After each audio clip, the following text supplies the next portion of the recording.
दोस्तों, बरसात के सीजन में गुड़हल के पौधे की बहुत ही अच्छी ग्रोथ होती है और यही समय है इस पौधे को फ्लावरिंग के लिए तैयार करने का। इसमें कुछ ट्रीटमेंट करके कुछ खाद वगैरह डालकर इसको तैयार किया जाता है आगे के सीजन में इससे बहुत सारी फ्लावरिंग पाने के लिए।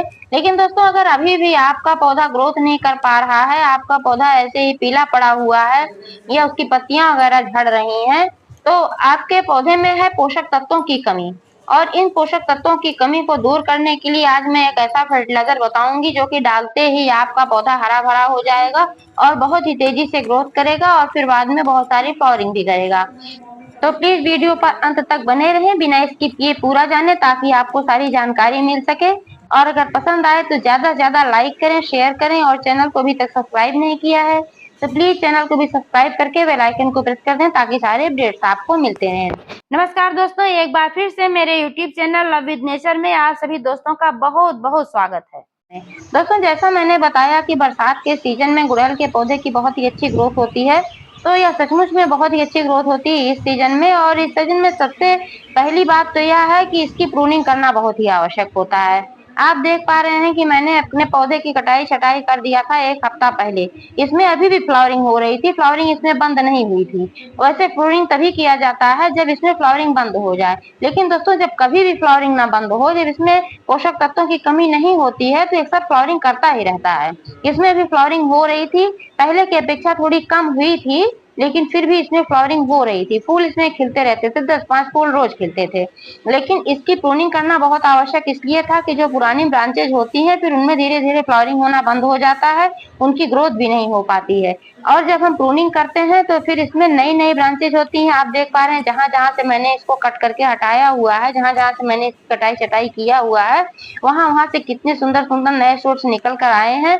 और एक जगह जहां मैंने कट किया वहां पर 3-4, कम से कम 3-4 शूट्स निकल कर आए हैं। इससे पौधा घना भी होता है और जो नए शूट्स आते हैं कलियां उन्हीं में बनती हैं ज्यादा, और उसमें ही जो फूल खिलते हैं फूलों का साइज भी उसमें बड़ा आता है। तो इसलिए महीने 1-1.5 महीने में एक बार सॉफ्ट प्रूनिंग करना बहुत ही आवश्यक होता है।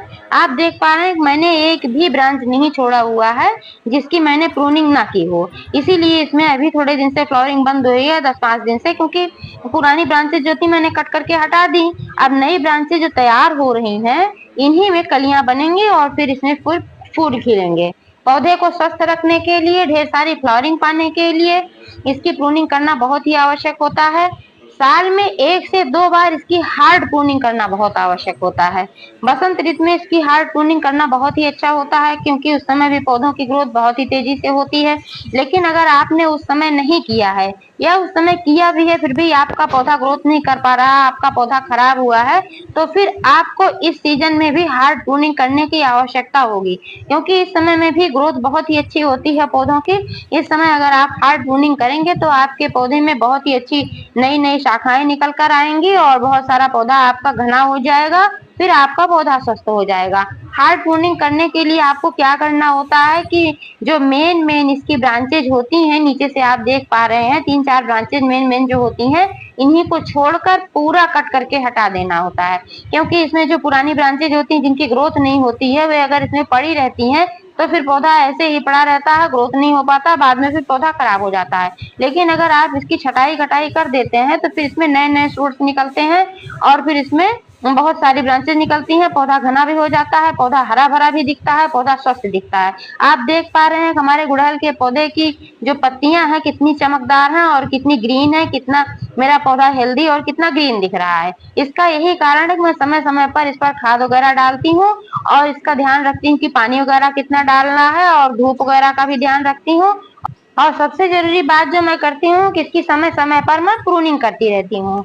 हर 1-1.5 महीने पर मैं इसकी सॉफ्ट प्रूनिंग करती हूँ। सॉफ्ट प्रूनिंग में क्या होता है कि ऊपर से 4-5 इंच कट करके हटा देना होता है, सभी ब्रांचेस से मैं कट करके हटा देती हूँ। वैसे जहां से आप फ्लावरिंग ले चुके होते हैं बीच बीच में भी आप उस जगह से कट करके हटा सकते हैं और वहां से ही इसकी कटाई छटाई करें। प्रूनिंग वहीं से किया जाता है जहां से कम से कम 3-4 पत्तियां निकल रही हैं, यानी कि नोट्स के पास से ही इसकी कटाई छटाई करना होता है, क्योंकि वहीं से फिर नए नए शूट्स निकलते हैं। दोस्तों, गुड़हल के पौधे के लिए बहुत छोटा कंटेनर का इस्तेमाल ना करें क्योंकि यह थोड़ा बड़ा पौधा होता है। तो जमीन में जब लगाया जाता है तो काफी बड़ा हो जाता है, कम से कम 10-15 फीट, तो 10-15 फीट, 10 फीट 12 फीट तो हो ही जाता है। लेकिन अगर हम गमले में लगाते हैं तो फिर इतना नहीं हो पाता है। फिर भी अगर छोटा गमला आप इस्तेमाल करेंगे तो फिर ये नहीं ग्रोथ कर पाएगा, क्योंकि जड़ें ही फैलने के लिए इसमें जगह ही नहीं होगी। जब नीचे जड़ें ही नहीं फैल पाएंगे तो फिर ऊपर पौधा कहाँ तक ग्रोथ कर पाएगा। इसलिए इसके लिए आपको बड़े कंटेनर की आवश्यकता होगी। आप देख पा रहे हैं मैंने इसको 15 लीटर के एक प्लास्टिक के बकेट में लगाया हुआ है, और ये मेरा पौधा 3 साल से ऐसे चलता आ रहा है, और मैं इसकी ऐसे ही देखभाल करती हूँ, और मेरा पौधा कभी भी खराब नहीं होता है। बस ठंडी के सीजन में थोड़ा सा ये पीला हो जाता है, क्योंकि उस समय में डोरमेंसी के समय होता है, उस समय पौधों की ग्रोथ नहीं होती है। जब बहुत ज्यादा ठंडक पड़ती है तब पौधे खराब होते हैं, और अक्सर वैसे नहीं खराब होते हैं। ठंडक में भी मेरे पौधे में फ्लावरिंग हो रही थी, लेकिन हल्का पीलापन तो आ ही जाता है, इतना ग्रीन नहीं रहता है। दोस्तों एक इम्पॉर्टेंट बात यह है कि इसकी पॉटिंग मिक्स कैसी होनी चाहिए। गुड़हल के पौधे के लिए आपको भुरभुरी, जल निकासी वाली, दोमट मिट्टी का इस्तेमाल करना चाहिए। आप देख पा रहे हैं कि मेरे गमले में यानी कि बकेट में जो भी मिट्टी है, इसमें मैं डेली वाटरिंग आजकल कर रही हूँ, क्योंकि गर्मी का सीजन है। बारिश भी हुई थी थोड़ा, तो फिर उसके बाद बंद हो गई है, तो इसमें हमें डेली इसमें वो करना पड़ रहा है, वाटरिंग करना पड़ रहा है। उसके बावजूद आप देख पा रहे हैं कि मेरे पौधे में नमी तो है, गमले में नमी तो है, लेकिन आप देख पा रहे हैं कि इसकी मिट्टी अभी भी कितनी भुरभुरी है, एकदम अलग अलग हो जाए, कहीं भी ये मिट्टी चिपक नहीं रही है। तो ऐसी मिट्टी का इस्तेमाल करना चाहिए। बारिश भी होती है तब भी मेरे गमलों की मिट्टी सब ऐसे ही भुरभुरी होती है, चाहे जिस भी पौधे का हो, क्योंकि भुरभुरी मिट्टी, जल निकासी वाली मिट्टी जो होती है, उसी में पौधे ठीक तरीके से ग्रोथ कर पाते हैं।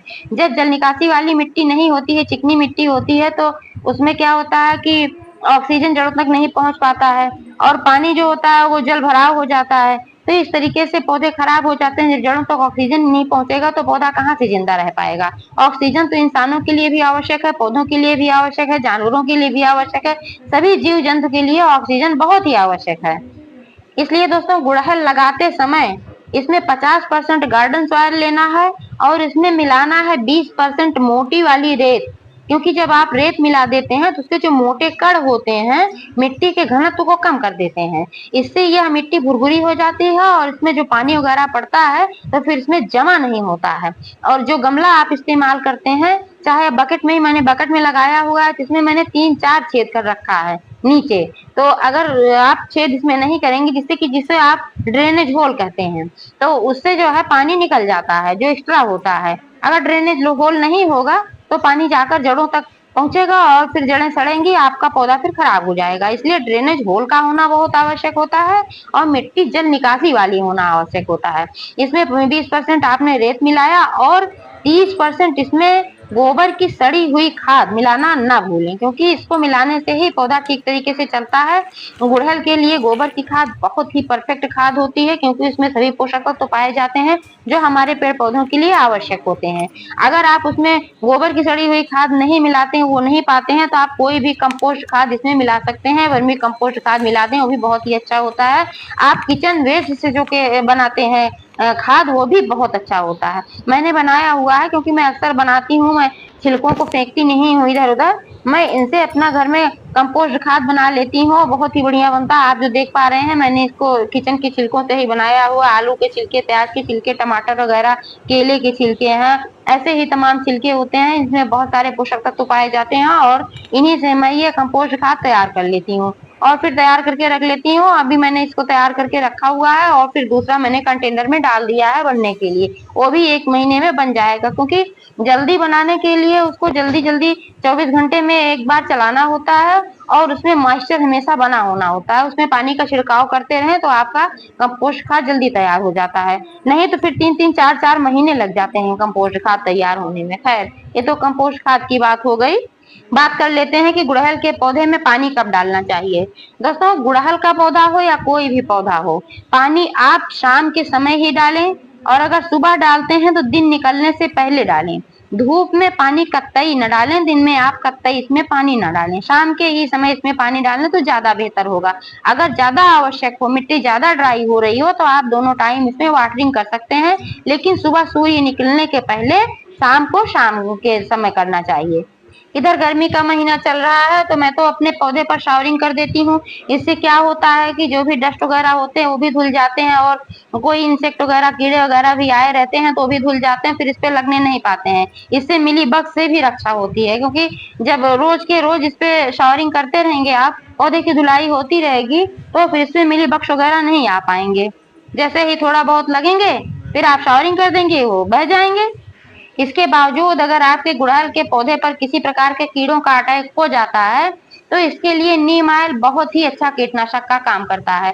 आप नीम ऑयल लाकर इसको 1 लीटर पानी में 1 से 2 चम्मच नीम ऑयल मिलाएं और अपने पौधों पर स्प्रे करें। लेकिन स्प्रे करने से पहले इस बात का ध्यान रखें कि इसको टेस्ट करना जरूरी होता है। एक पत्ते पर डालकर पहले आप टेस्ट कर लें।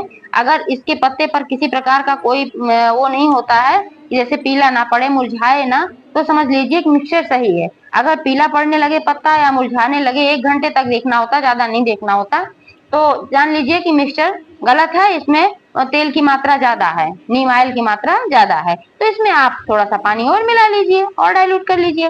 तो जब और पानी मिला लेंगे तो फिर परफेक्ट हो जाएगा। फिर इसको आप आराम से छिड़किए, क्योंकि नीम ऑयल से बहुत ही फायदा होता है। अगर आप बाजार से नीम ऑयल नहीं लाना चाहते हैं और आपके पास नीम का पेड़ है आपके आसपास, तो नीम की पत्तियों का भी इस्तेमाल आप कर सकते हैं। इसका वीडियो मैंने अपने चैनल पर डाल रखा है, किस तरीके से नीम की पत्तियों से कीटनाशक बनाया जाता है। मैं वही बनाती हूँ, वही डालती हूँ। मैं नीम ऑयल भी नहीं मंगाती हूँ, क्योंकि उससे बहुत ही फायदा होता है, फ्री का भी है और बहुत ही आसानी से बन जाता है।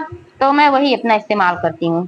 दोस्तों 15-20 दिनों में एक बार मिट्टी की गुड़ाई अवश्य कर देना चाहिए। इससे मिट्टी भुरभुरी हो जाती है और जड़ों तक ऑक्सीजन पहुंच पाता है। इससे हमारा पौधा स्वस्थ रहता है, मिट्टी बाइंड नहीं होने पाती है। और एक अच्छी बात इससे और भी होती है, जो एक्स्ट्रा इसमें जड़ें निकल आती हैं, जो बारीक बारीक वाली ये पतली पतली जड़ें वाली आप देख पा रहे हैं, निकल जाती हैं, एकदम ऊपर तक आ गई हैं। तो इन जड़ों को ट्रिम कर देना बहुत ही आवश्यक होता है, क्योंकि जब जड़ें बहुत ज्यादा इस तरीके से इसमें भर जाती हैं तब भी पौधे का विकास रुक जाता है, बाधित हो जाता है। इसलिए इन जड़ों को भी ट्रिम करना बहुत ही आवश्यक होता है। आप देख पा रहे हैं कि मेरे गमले की मिट्टी इतनी भुरभुरी है कि मैं इसको ऐसे ही हाथ से हटा दे रही हूँ तो आसानी से हट जा रही है, और मिट्टी की गुड़ाई भी हो जा रही है, हाथ से ही हो जा रही है। और इसमें आप देख पा रहे हैं कितनी ढेर सारी रूट्स हैं, पतली पतली। ये सारी रूट्स जो है ऊपर तक आ गई हैं, तो ये एक्स्ट्रा हो गई हैं। इन रूट्स को ट्रिम कर देना ही बेहतर होगा, क्योंकि दोस्तों जब गमला रूट्स से भर जाता है एकदम से, तो फिर उसमें नई रूट्स नहीं निकल पाती हैं, उनको स्पेस ही नहीं मिलता निकलने के लिए। इसलिए पुरानी जो पतली पतली रूट्स होती हैं इनको ट्रिम कर देना चाहिए। इस बात का ध्यान रखना चाहिए कि जो मेन जड़ है, जो मुख्य जड़ है, यानी कि जो मोटी जड़ें हैं, वे नहीं कटनी चाहिए। अगर वे कट गई तो फिर आपका पौधा मुरझा जाएगा और खराब हो जाएगा। गुड़ाई करते समय इस बात का ध्यान अवश्य रखें। दोस्तों गुड़हल हैवी फीडर प्लांट है, तो इसको खिलाने पिलाने की समय समय पर आवश्यकता पड़ती है।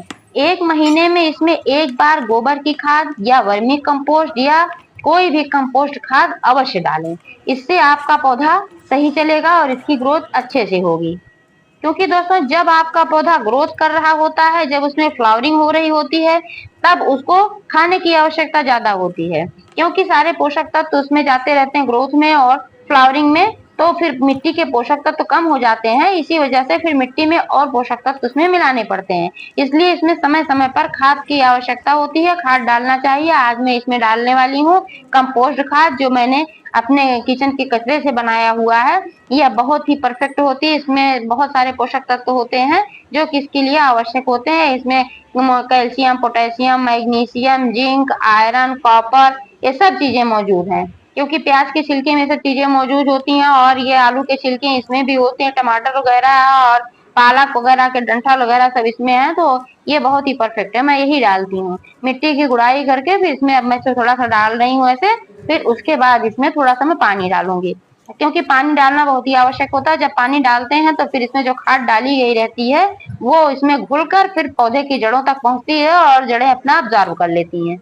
गुड़हल के पौधे को एसिडिक मिट्टी पसंद होती है, तो इसलिए इसकी मिट्टी को एसिडिक बनाने के लिए आप चाहें तो नींबू के छिलके का फर्टिलाइजर इसमें इस्तेमाल कर सकते हैं, या फिर आप चाय की पत्ती का फर्टिलाइजर इस्तेमाल कर सकते हैं। क्योंकि ये सब चीजें जो होती हैं मिट्टी को अम्लीय बनाकर रखती हैं। मिट्टी को अम्लीय जब बनाकर रखती हैं तो फिर हमारा पौधा ग्रोथ करता है और सही से चलता है। मिट्टी में अम्लीयता होना थोड़ा बहुत ही आवश्यक होता है। गुड़हल के पौधे में, करी पत्ता के पौधे में, इन सब पौधों में, और ये मोगरा के भी पौधे में अम्लीय मिट्टी का होना थोड़ा जरूरी होता है। इसका पीएच कम से कम 5.5 से 6.5 के बीच में होना चाहिए।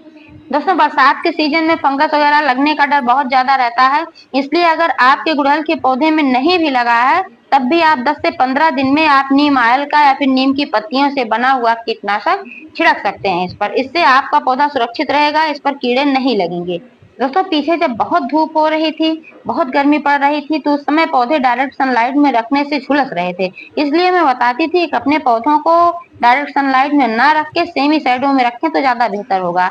सुबह सुबह 1-2 घंटे की धूप, आधे घंटे की धूप बहुत हो जाती थी, लेकिन अभी आपको डायरेक्ट सनलाइट में रखना है, कम से कम 4-5 घंटे की धूप में रखना है, क्योंकि इस समय बरसात का सीजन चल रहा है, इस समय फंगस वगैरह ज्यादा लगते हैं, और जब धूप लगती है तो फंगस वगैरह खत्म हो जाते हैं। धूप बहुत ही बढ़िया होती है फंगस और कीटाणु वगैरह को नष्ट करने के लिए। तो इसलिए आप अपने पौधे को ऐसी जगह पर रखें जहां पर कम से कम 4-5 घंटे की धूप आती हो। नहीं 4-5 घंटे की तो 3 घंटे की धूप तो जरूरी है, इससे कम में ये नहीं चल पाएगा, ना ही इसमें फ्लावरिंग हो पाएगी।